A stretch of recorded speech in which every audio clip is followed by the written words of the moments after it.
அனைவருக்கும் வணக்கம். நம்ம இதில் என்ன பார்க்க போனால் மே மாதம் கடைசி வாரத்துக்கான கரண்ட் அஃபேர்ஸ் வந்து ரிவிஷன் பண்ண போகிறோம். இப்போ நீங்கள் பார்க்குறீங்களா, இந்த கொஸ்டின் பேப்பருக்கான பிடிஎஃப் லிங்க் இந்த வீடியோட டிஸ்கிரிப்ஷன் அட்டாச் பண்ணியிருக்கேன். நீங்கள் டவுன்லோட் பண்ணி டெஸ்ட் எழுதிட்டு அதுக்கப்புறம் வீடியோ பார்த்தீங்கன்னா கண்டிப்பாக உங்களுக்கு ரிவிஷன் பண்ண மாதிரி இருக்கும். இது நம்ம வின்னர்ஸ் கிளாஸோட புதிய யூடியூப் சேனல். இந்த சேனலில் பார்த்தீங்கன்னா ஜனவரிலேருந்து தொடர்ச்சியாக நம்ம வந்து கரண்ட் அஃபேர்ஸ் வந்து கொடுத்துட்டு வரோம். நீங்கள் TNPSC exam, police exam, Madras high court எக்ஸாம்லாம் படிங்கன்னா கண்டிப்பாக அந்த கரண்ட் அஃபேர்ஸ் ரொம்ப யூஸ்ஃபுல்லாக இருக்கும். அந்த பிளேலிஸ்ட் செக் பண்ணி பாருங்கள். கரண்ட் அஃபேர்ஸ் 2024 சொல்லி அந்த பிளேலிஸ்ட் வந்து இருக்கும். ரைட்டா? சரி, முதல் கேள்விக்கான ஆன்சர் சொல்கிறேன், அப்படியே செக் பண்ணுங்கள். 3D பிரிண்டிங் தொழில்நுட்பத்தில் ஏற்பட்ட இன்ஜினை கொண்ட உலகின் முதல் ராக்கெட் எதுன்றாங்க. அக்னிபான் சாட்டெட் அப்படின்ற சொல்லக்கூடிய அந்த ராக்கெட் தான். இது வந்து உலகிலோட அதாவது 3D தொழில்நுட்பம், முப்பரிமாண தொழில்நுட்பம்னு சொல்லுவோம்ல, அந்த தொழில்நுட்பத்தில் வந்து தயாரிச்சிருக்காங்க அக்னிபான் சாட்டெட். இப்போ ரீசெண்டாக தான் நம்ம இந்தியா வந்து விண்ணில் செலுத்தின ஒரு ராக்கெட் தான் அது. ரஃபா என்பது எந்த நாட்டில் உள்ளதுன்றாங்க. எந்த நாட்டில் உள்ளது 5 கிடையாது, எந்த நாட்டில் உள்ளது அப்படின்றாங்க. இது வந்து பாலஸ்தீன் நாட்டில் இருக்கக்கூடிய ஒரு பகுதி. இஸ்ரேலுக்கும் பாலஸ்தீனுக்கும் சண்டை நடக்குது இல்லையா, அந்த காசாவோட எல்லை பகுதியில் இருக்கிறதா சொல்கிறாங்க. ஸோ மக்கள் வந்து போர் நடக்கிறதுனால வந்து ஒரு பாதுகாப்புக்காக ஒரு தஞ்சம் புகுந்துருக்கு அந்த இடத்துல, இந்த ரஃபான்ற பகுதியில். தஞ்சம் புகுந்த இடத்துலையுமே வந்து ஒரு ஈவு இரக்கமற்ற வந்து இஸ்ரேல் வந்து அங்கேயும் வந்து ராக்கெட் போடுறது, குண்டு போடுறது, துப்பாக்கி போடுறது, இந்த மாதிரிலாம் வந்து ஏதோ பண்ணிகிட்ருக்காங்க. ஸோ அந்த மக்கள் வந்து பார்த்திங்கன்னா ஒரு போர் நடக்குதுன்னு சொல்லி ஒரு தஞ்சம் புகுந்த இடத்துல போயிட்டு வந்து இந்த மாதிரி வந்து இஸ்ரேல் வந்து தாக்குதல் வந்து பண்ணுறதை வந்து உலக நாடுகளும் கண்டனம் தெரிவிச்சிருக்காங்க. ஸோ சோசியல் மீடியாவில் நிறையா ட்ரெண்டிங்கில் வந்து இந்த ஒரு பிக்சர் மாதிரி ஒன்று வந்து போயிட்டு இருந்தது. ஸோ அதுக்காக தான் இந்த கொஸ்டின் கேட்டிருக்கோம். இது வந்து பாலஸ்தீன பகுதி. ஸோ கண்டிப்பாக வந்து எந்த நாடுகளாக இருந்தாலும் உலகத்தில் வந்து போர் நடக்கக்கூடாது, இந்த மாதிரி சண்டை போடக்கூடாது, அப்போ அமைதியாக தான் இருக்கணும், அமைதி பேச்சுவார்த்தை மூலமாக தான் பிரச்சனையை தீர்க்கணும் அப்படின்றத வந்து எல்லாருமே விரும்புவாங்க. ஆனால் வந்து எதிர்பாராத விதமாக ரஷ்யாவுக்கும் உக்ரைனுக்கும் ஒரு சண்டை, இஸ்ரேலுக்கும் பாலஸ்தீனுக்கும் சண்டை. ஸோ உலகத்தில் 2 இடத்துல வந்து பார்த்திங்கன்னா மக்கள் வந்து இது மாதிரி போரால் வந்து நிறைய பாதிப்பு உள்ளாகியிருக்காங்க. குண்டு போடுறதும் துப்பாக்கி சுடுறதும் வந்து என்னன்னு தெரியல. இந்த காலகட்டத்தில் ஒரு பேச்சுவார்த்தை மூலமாக தீர்வு வந்து கண்டிப்பாக வந்து கிடைக்கும். ஆனால் சண்டை போட்டுட்ருக்காங்க. ரைட்டா? ஸோ இந்த பகுதி வந்து பாலஸ்தீன பகுதியில் இருக்குது. ஸோ அதிகமாக நம்ம பேச வேண்டியதில்லை, அதை வந்து கடந்து போயிடலாம். சமீபத்தில் உலகின் நம்பர் 1 செஸ் வீரரான கால்சனை வீழ்த்திய இந்திய வீரர் யார் அப்படின்னா நம்ம தமிழகத்தை சேர்ந்த பிரகேனதை வந்து வீழ்த்தியிருக்காரு. உலக புகையிலை எதிர்ப்பு தினம் எப்பொழுதும் அனுசரிக்கப்படுகிறது அப்படின்னு சொல்லி வந்து கேட்குறாங்க. 4th வந்து பார்த்திங்க அப்படின்னா மே 31 வந்து உலக புகையிலை எதிர்ப்பு தினம். ஸோ புகைப்பிடிப்பதனால புற்றுநோய் வருது. ஸோ புற்றுநோயை தவிர்க்கணும்னா நீங்கள் வந்து பீடி சிகரெட்லாம் குடிக்கக்கூடாது அப்படின்னு சொல்லுவாங்க. ஸோ புகையிலை அதுக்கான விழிப்புணர்வு ஏற்படுத்தக்கூடிய ஒரு தினம் தான் இது. ஸோ மே 31 என்பது உலக புகையிலை எதிர்ப்பு தினம். உலக பட்டினி தினம் எப்பொழுது அனுசரிக்கப்படுகிறதுன்றாங்க. அல்லது பட்டினி தினம், பசி தினம் 2 ஒன்று தான். மே 28. ஸோ உலகத்தில் வந்து இன்னுமே பார்த்திங்கன்னா பசி பட்டினியால் வந்து உணவு கிடைக்காமல் நிறைய குழந்தைகள், பெரியவர்கள் எல்லாருமே வந்து பாதிப்புக்கு உள்ளாகியிருக்காங்க. நம்ம இந்தியா தாண்டி இன்னும் வந்து கொஞ்சம் ஆப்பிரிக்க நாடு பக்கம்லாம் போனீங்க அப்படின்னா இந்தியாவிலும் சில பகுதியில் இருக்கிறதா சொல்கிறாங்க. ஸோ உணவு கிடைக்காமல் பசியால் வாடுறவங்க நிறைய பேர் இருக்காங்க. ஸோ வந்து நம்ம உணவை வந்து வீணடிக்கக்கூடாது அப்படின்னு சொல்லுவாங்க. ஸோ உலக பட்டினி தினம் வந்து மே 28 வந்து அனுசரிக்கிறாங்க. சமீபத்தில் தேசிய பாதுகாப்பு அகாடமியின் என்டிஏவோட தளபதியாக நியமிக்கப்பட்டுள்ளவர் யார் அப்படின்றாங்க. ஸோ இது வந்து பார்த்தீங்கன்னா இந்த குர்சரன் சிங், அட்மிரல் குர்சரன் சிங் இவங்க வந்து நியமனம் பண்ணியிருக்காங்க. டிஆர்டிஓ தலைவர் சமீர் வி காமத் பதவிக்காலம் எவ்வளோ காலம் வந்து நீட்டிக்கப்பட்டுள்ளது அப்படின்றாங்க. ஸோ இவர் வந்து 1 இயருக்கு வந்து எக்ஸ்டெண்ட் பண்ணி கொடுத்துருக்காங்க. மே 31, 2025 வரைக்கும் இவருடைய பதவி காலம் வந்து இருக்கும். ரைட்டா? தமிழகத்தில் பெண்கள் உயர்கல்வி சேர்க்கையில் 34% அதிகரித்துள்ளது. அதற்கு காரணமாக தமிழக அரசு குறிப்பிடுவது என்ன அப்படின்றாங்க. ஸோ பெண்கள் வந்து +2 முடிச்சுட்டு காலேஜ் போகிறாங்க இல்லையா, இதனோட பர்சன்டேஜ் வந்து இன்க்ரீஸ் ஆகிருக்கிறத சொல்கிறாங்க. அதுக்கு இதுதான் காரணம்னு சொல்லி ஒரு திட்டத்தை வந்து மென்ஷன் பண்ணி சொல்கிறாங்க. அது என்ன திட்டம் அப்படின்னா புதுமை பெண் திட்டம் அப்படின்னு சொல்லக்கூடிய ஒரு திட்டம்.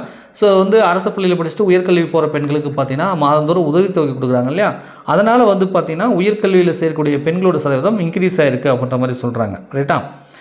சரி, இந்த திட்டம் வந்து 2022 தொடங்கப்பட்டது. ரைட்டா? இப்போ இருக்கக்கூடிய முதலமைச்சர் மு.க. ஸ்டாலின் தொடங்கி வச்ச ஒரு திட்டம் தான் அது. ஸோ அடுத்த கேள்வி, ஜவஹர்லால் நேரு நினைவு தினம் எப்பொழுது அனுசரிக்கப்படுகிறதுன்றாங்க. ஸோ நேரு நினைவு தினம் அப்படின்றத போட்டித் தேர்வில் அதிகமாக கேட்குறதில்ல. ஆனால் அவருடைய பிறந்த தினத்தை வந்து நிறைய போட்டித் தேர்வில் கேட்பாங்க. ரைட்டா? இருந்தாலும் அவருடைய இறந்த தினத்தையும் நம்ம தெரிஞ்சு வச்சுக்கலாம். ஜவஹர்லால் நேரு அவர்கள் வந்து இறந்த தினம் அப்படின்னா மே 27. ரைட்டா? இப்போ நம்ம வந்து தெரிஞ்சுக்க வேண்டியது என்னன்னா, இறந்த தினம் மே 27, பிறந்த தினம் வந்து நவம்பர் 14. இந்த நவம்பர் 14 நம்ம இந்தியாவில் குழந்தைகள் தினமாக வந்து நம்ம அனுசரிக்கிறோம். ஸோ குழந்தைகள் தினம் யாருடைய பிறந்த நாளில் அனுசரிக்கப்படுகிறதுனாங்கன்னா ஜவஹர்லால் நேரு. அது எப்பொழுது அனுசரிக்கப்படுகிறதுனாங்கன்னா நவம்பர் 14. ஸோ இந்த மாதிரியான விஷயங்கள் வந்து கண்டிப்பாக வந்து கேட்பாங்க. இது கேட்கலனாலும் தெரிஞ்சு வச்சுக்கோங்க, மே 27 அவருடைய இறந்த தினம். நம்ம இந்தியாவோட சுதந்திரத்துக்கு அப்புறம் இந்திய நாட்டோட முதல் பிரதமர் ஜவஹர்லால் நேரு. ஸோ அவருடைய பிறந்த தினமும் தெரிஞ்சுக்கணும், அவருடைய இறந்த தினமும் நம்ம தெரிஞ்சுக்கணும். பிரான்ஸ் நாட்டில் நடக்கும் கேன்ஸ் திரைப்பட விருது வென்ற முதல் இந்திய நடிகை யார் அப்படின்றாங்க. அவர் பேர் வந்து த சேம்லெஸ் அப்படின்னு சொல்லக்கூடிய ஒரு படத்துக்கு வந்து வாங்கியிருக்காங்க. யார் அப்படின்னா அனசுயா அல்லது அனுசுயா சென் குப்தா அப்படின்னு சொல்கிறவங்க. இங்கே இருக்குது பாருங்கள், அனசுயா சென் குப்தா. ஸோ இவங்க தான் வந்து சிறந்த நடிகைக்கான விருது இப்போ நடந்துச்சு ரீசெண்டாக பிரான்ஸ் நாட்டில் கேன்ஸ் திரைப்பட விழா வந்து நடந்தது. அதில் சிறந்த நடிகைக்கான விருது வந்து வாங்கியிருக்காங்க. இந்தியாவில் இதான் வந்து ஃபஸ்ட் டைம் அப்படின்றதும் சொல்கிறாங்க. ரைட்டா? சரி, அடுத்தது இந்திய ராணுவத்தின் தலைமை தளபதி மனோஜ் பாண்டே பதவிக்காலம் எத்தனை மாதம் நீட்டிக்கப்பட்டுள்ளதுன்றாங்க. இவருடைய பதவிக்காலமும் எக்ஸ்டெண்ட் பண்ணி கொடுத்துருக்காங்க. ஸோ இவருடைய வந்து 1 மாதம் வந்து எக்ஸ்டெண்ட் பண்ணியிருக்காங்க. ரைட்டா? இவர் மே மாதம் கடைசி தேதியில் வந்து முடிஞ்சுது. ஸோ இவங்க ஜூன் 30 வரைக்கும் எக்ஸ்டெண்ட் பண்ணி வந்து கொடுத்துருக்காங்க. 1 மாதம் வந்து பதவிக்காலம் வந்து நீட்டிக்கிறது. ஸோ இப்போதைக்கு வந்து இந்திய ராணுவத்தின் தலைமை தளபதி மனோஜ் பாண்டே. ரைட்டா? இவர் பேர் ஞாபகம் வச்சுக்கோ, மனோஜ் பாண்டே. இப்போதைக்கு அவர் தான் இருக்கார். இன்னும் 1 மந்த்துக்கு எக்ஸ்டெண்ட் பண்ணியிருக்காங்க. ஸோ 1 மந்த்துக்கு அவர் தான். பிரான்ஸ் நாட்டில் கேன்ஸ் திரைப்பட விழாவில் கிராண்ட் பிரிக்ஸ் விருது பெற்ற ஹால்வி ஹிமேஜன் ஆஸ் லைட் திரைப்பட இயக்குனர் யார் அப்படின்றாங்க. ஸோ இந்த திரைப்படத்துக்கு பார்த்தீங்க அப்படின்னா இந்த பயல் கபாடியா அல்லது பாயல் கபாடியா அப்படின்னு வரும். ஸோ பயல் கபாடியா. ஸோ இவங்க தான் வந்து இவர் தான் தயாரிப்பாளர், இயக்குனர். ஸோ இவங்க தான் வந்து தயாரித்த படத்துக்கு இந்த மாதிரி ஒரு விருது வாங்கியிருக்காங்க, கிராண்ட் பிரிக்ஸ் அப்படின்னு சொல்லக்கூடிய. இது ஒரு அந்த பிரான்ஸ் திரைப்பட விருதுக்குள்ளே ஒரு 2வது மதிப்புத்தக்க ஒரு உயர்ந்த விருது அப்படின்னு சொல்லலாம். ஸோ அந்த விருது வந்து நம்ம இந்திய சார்பில் இவங்க வந்து வாங்கியிருக்காங்க. ரைட்டா? ஸோ இதுக்கு முன்னாடியே ஒரு கர்நாடகா நாட்டை சேர்ந்த ஒரு மருத்துவர், சித்த மருத்துவர் வந்து ஒரு குறும்படத்துக்கு ஒரு பரிசு வாங்கியிருந்தார். ஸோ இப்போ இவங்க வாங்கியிருக்காங்க. 2024 ஆசிய முதுநிலை சாம்பியன்ஷிப் போட்டியில் மகளிர் வால்ட் பிரிவில் பதக்கம் வென்ற முதல் இந்திய வீராங்கனை என்ற பெருமை பெற்ற தீபா கர்மாகர். அவங்க பேர் ஞாபகம் வச்சுக்கோ, பேர் சம்டைம் கேட்பாங்க. தீபா கர்மாகர் வென்ற பதக்கம் என்னன்றாங்க. இவங்க வந்து ஜிம்னாஸ்டிக் பிரிவில் வந்து வாங்கியிருக்காங்க. ஜிம்னாஸ்டிக் பிரிவில் தீபா கர்மாகர் வந்து பதக்கம் வாங்கியிருக்காங்க. தங்கப்பதக்கம் வந்து வாங்கியிருக்காங்க. ரைட்டா? தங்கப்பதக்கம் வந்து வாங்கியிருக்காங்க. முதல் இந்திய வீராங்கனை அப்படின்ற ஒரு பெருமை வந்து இந்த தீபா கர்மாகர் வந்து ஜிம்னாஸ்டிக் பிரிவில் தங்கம் வென்றதுனால இந்த பெருமை அவங்களுக்கு தான் சேரும். ரைட்டா? ஸோ அதனால் ஞாபகம் வச்சுக்கோங்க. 2024 ஆசிய முதுநிலை சாம்பியன்ஷிப் போட்டியில் மகளிர் பிரிவில் வால்ட் பிரிவில் தங்கப்பதக்கம் வாங்கியிருக்காங்க தீபா கர்மாகர். இதில் ஜிம்னாஸ்டிக் பிரிவில் இவங்க தான் முதல் இந்திய வீராங்கனை அப்படின்ற ஜிம்னாஸ்டிக் பிரிவில் தங்க மெடல் வாங்கின ஒரு வீராங்கனை அப்படின்றத ஒரு பெருமை. கோவா மாநிலம் உருவான தினம் எப்பொழுது அனுசரிக்கப்படுகிறாங்க? மே 30 வந்து கோவா மாநிலம் உருவான தினம். அது டையூ டாம் நல்லா ஒரு பகுதியாக இருந்தது. அதை பிரித்து வந்து இவங்க என்ன பண்ணிட்டாங்க, மாநில அந்தஸ்து வந்து கொடுத்தாங்க 1987. ரைட்டா? 1987 மே 30 ரைட்டா? ஸோ கோவா மாநிலம் உருவான தினம். பிஎம் KUSUM திட்டத்தில் எத்தனை சதவீதம் மானியம் வழங்கப்படுகிறது அப்படின்றாங்க. ஆக்சுவலாக இந்த திட்டம் என்னன்னு தெரிஞ்சதுன்னா உங்களுக்கு சரியாக இருக்கும். ரைட்டா? ஏன்னா எவ்வளோ பர்சன்டேஜ் மானியம் கொடுக்குறாங்கன்றதை தாண்டி இது என்ன திட்டம்னு தெரிஞ்சுக்கோங்க. சூரிய சக்தியால், சோலார் இருக்கு இல்லையா, இதில் சூரிய சக்தியால் எங்கே நீரேற்றி அமைப்புகள், அதாவது பாசனத்துக்காக நீர் பம்பு இருக்கு இல்லையா, அந்த இது நீரேற்றி அமைப்புகள் நிறுவ வழங்கும் மானியம் அதுக்கு கொடுக்கக்கூடிய மானியம். ஸோ விவசாயிகள் வந்து தண்ணி பாய்ச்சறதுக்காக அந்த பம்புங்களுக்கு கரண்ட் தேவைப்படும் இல்லையா, அதை வந்து சோலார் இது மூலிமா வந்து அமைச்சிக்கலாம், சோலார் பேனல் மூலிமா. அதுக்கு நிறைய பணம் தேவைப்படும் இல்லையா, அதுக்கு மானியம் கொடுக்குறாங்க. பிரதான் மந்திரி கிசான் உர்ஜா சுரக்லா ஏழாம் உத்தான் மகாபியானுக்குது. ஸோ ரொம்ப லென்த்தியாக இருக்கு இல்லையா, இதோட சுருக்கு தான் இந்த குசும் KUSUM பிஎம் KUSUM திட்டம் அப்படின்றது. ரைட்டா? சரி, எவ்வளோதான் சார் மானியம் கொடுக்குறாங்க அப்படின்னா 60% வந்து மானியம் கொடுக்குறாங்க. ஸோ ஒட்டுமொத்த செலவில் 60% மானியமாக கொடுத்துருவாங்க. மீதி 40% மட்டும் விவசாயிகள் தங்கள் கையிலேருந்து பணத்தை செலவு பண்ணி அந்த சோலார் சிஸ்டம் மூலிமா அந்த பம்பை வந்து அமைச்சிக்கலாம். ரைட்டா? சரி, 60% என்பது இதுக்கு வந்து சரி.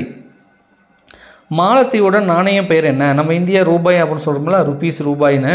அதே மாதிரி மாலத்தீவுக்கு ஒரு பேர் இருக்குது. அவங்க காசு பேர் ரூபியா அப்படின்னு சொல்லுவாங்க. அது ஆங்கிலத்தில் RUFIYAM போட்டிருக்காங்க, ரூபியா. ரைட்டா? ஸோ இது ஏன் சார் இப்போ கரண்ட் அஃபேரில் சொல்கிறீங்க அப்படின்னு கேட்டிங்கன்னா, இந்தியாவோட ரூபே இருக்குல்ல, அந்த ரூபே சேவையை விரைவில் தொடங்க உள்ளதான் மாலத்தீவு. ஸோ அதுக்காக இந்த கொஷின் வந்திருக்கு. அவங்களுடைய நாணய பேர் வந்து ரூபியா. சமீபத்தில் தேசிய மருத்துவ ஆணையம் தமிழகத்தில் எத்தனை மருத்துவக் கல்லூரிகள் தொடங்க அனுமதி வழங்கியுள்ளது? மேக்ஸிமம் தமிழகத்தில் ஒவ்வொரு டிஸ்ட்ரிக்ட்லையுமே வந்து ஒரு மருத்துவக் கல்லூரி இருக்குது. பட் இருந்தாலும் ஒரு சில டிஸ்ட்ரிக்ட் இல்லாமல் இருக்கு இல்லையா? ஸோ இப்போ வந்து மருத்துவ ஆணையம், தேசிய மருத்துவ ஆணையம் வந்து ஒரு 6 மாவட்டங்களில் பார்த்தீங்கன்னா புதுசாக நீங்கள் மெடிக்கல் காலேஜ் வந்து கட்டிக்கலாம் அப்படின்னு சொல்லி ஒரு பர்மிஷன் வந்து கொடுத்துருக்காங்க. ரைட்டா?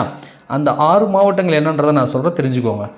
தென்காசி 1, மயிலாடுதுறை 2, பெரம்பலூர் 3, அரக்கோணம் 4, ராணிப்பேட்டை 5, திருப்பத்தூர் 6. இந்த 6 மாவட்டங்களில் புதுசாக வந்து மருத்துவக் கல்லூரி வந்து விரைவில் தொடங்க போகிறாங்க. அதுக்கான பர்மிஷன் வந்து கிடைச்சிருச்சு. ஸோ தமிழக அரசு அடுத்த கட்ட நடவடிக்கையில் இறங்குவாங்க. ஸோ அந்த மாவட்டத்தில் இருக்கக்கூடிய மாணவர்கள் கொஞ்சம் அவங்க பக்கத்துலேயே வந்து மெடிக்கல் காலேஜில் ஜாயின் பண்ணி படிக்கலாம் இல்லையா? தென்காசி, மயிலாடுதுறை, பெரம்பலூர், அரக்கோணம், ராணிப்பேட்டை, திருப்பத்தூர் இந்த 6 மாவட்டங்களில் விரைவில் வந்து மருத்துவக் கல்லூரி தொடங்குவாங்கன்னு எதிர்பார்க்கலாம். புதிய ஓட்டுநர் உரிமம் விதிகள் 2024 எப்போது அமலுக்கு வருகிறது அப்படின்றாங்க. இது ஜூன் 1 வந்துடுச்சு. ரைட்டா? ஜூன் 1 வந்துருச்சு. ஸோ இந்த விதிகளில் இருக்கக்கூடிய ஹைலைட்டான ஒரு விஷயம் என்னென்னா, இது வரைக்கும் நீங்கள் டிரைவிங் லைசன்ஸ் வாங்கணும் அப்படின்னா ஆர்டிஓ ஆஃபீஸ்க்கு போய்ட்டு பைக்குனா 8 போட்டு காட்டுறது, கார்னா ஓட்டி இப்படி காட்டுறது, ஸோ அந்த மாதிரிலாம் செய்வீங்க இல்லையா? ஸோ இந்த புதிய ரூல்ஸ் அண்ட் ரெகுலேஷன் படி பார்த்தீங்கன்னா நீங்கள் ஆர்டிஓ ஆஃபீஸுக்கு தான் போயிட்டு வண்டி ஓட்டி காட்டணும்னு அவசியம் இல்லை. இதுக்குன்னே டிரைவிங் ஸ்கூல் இருக்குல்ல, தனியார் பயிற்சி மையங்கள் டிரைவிங் ஸ்கூல் இருக்குல்ல, அவங்ககிட்டே வந்து ஓட்டி காட்டி அவங்களே நமக்கு வந்து நல்லா ஓட்டுறீங்கன்னு சர்டிஃபிகேட் கொடுத்துருவாங்க.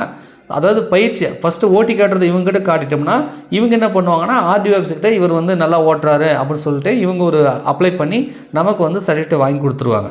ஸோ இதன் மூலம் என்ன நடக்க போகுதுன்னா ஆர்டிஓ ஆஃபீஸுக்கு போய் ஓட்டி காட்ட வேண்டிய அவசியம் இல்லை. நம்ம தனியார் பயிற்சி பள்ளிகளிலே நம்ம ஓட்டி காட்டி நம்ம லைசன்ஸ் வந்து வாங்கிக்கலாம் அப்படின்ற மாதிரி தெரியுது. ரைட்டாக? அந்த ரூல்ஸ் அண்ட் ரெகுலேஷன் புதிய இது வந்து ஜூன் 1 வந்திருக்கு. தமிழகத்தில் இம்ப்ளிமெண்ட் பண்ணிட்டாங்களான்னு எனக்கு தெரியல. மேபி இந்த மாதிரி பண்ணியிருக்காங்க. தனியார் பயிற்சி பள்ளி மூலியமாகவே டிரைவிங் லைசன்ஸை வந்து வாங்கிக்கலாம், ஓட்டி காட்டிக்கலாம். அந்த லைசன்ஸ் வந்து ஆர்டிஓ தான் கொடுப்பாங்க. ஆனால் அந்த ஓட்டி காட்டுறோம்ல அதை வந்து அந்த தனியார் பயிற்சி பள்ளியிலே ஓட்டி காட்டுறது. ரைட்டா? அது தமிழகத்தில் வந்துருச்சா எனக்கு தெரியல. ஸோ யாராவது தெரிஞ்சுதுன்னா கமெண்ட்ஸில் சொல்லுங்கள். ஓகேங்களா? வந்துருச்சா இல்லையான்னு. ஏன்னா ஜூன் 1 வந்துருச்சுன்னு சொல்கிறாங்க. இப்போ கிட்டத்தட்ட ஒரு வாரம் ஆகிப்போச்சு இல்லையா? சமீபத்தில் ஐநா எந்த நாளை சர்வதேச மார்க்கோர், அதாவது மார்க்கோர் அப்படின்னா என்னென்னா திருகு கொம்பு காட்டாடு, ஒரு ஆடு அது. ரைட்டா? ஒரு அந்த கொம்பு வந்து இப்படி அப்படியே திருகுற மாதிரி இருக்கும். திருகு கொம்பு காட்டாடுன்னு சொல்லுவாங்க. இந்த தினமாக அறிவித்துள்ளது அப்படின்றாங்க. எந்த நாளை வந்து அறிவித்துள்ளது அப்படின்னு கேட்குறாங்க. ரைட்டா? சரி.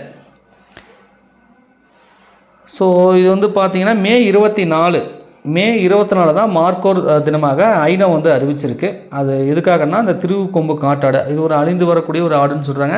இது மத்திய தெற்கு ஆசியாவில் இருக்கக்கூடிய ஆடு வகையை சார்ந்ததுன்னு சொல்கிறாங்க. நம்ம இந்தியாவிலுமே நார்த் சைடில் இந்த ஆடு வந்து இருக்கிறதா சொல்கிறாங்க. திருகு கொம்பு ஆடு பக்கத்தில் நம்ம பாகிஸ்தான் அந்த அதாவது ஆசிய பகுதிகள் சார்ந்த காட்டு பகுதிகளில் இருக்கக்கூடிய ஒரு ஆடு, காட்டு ஆடு.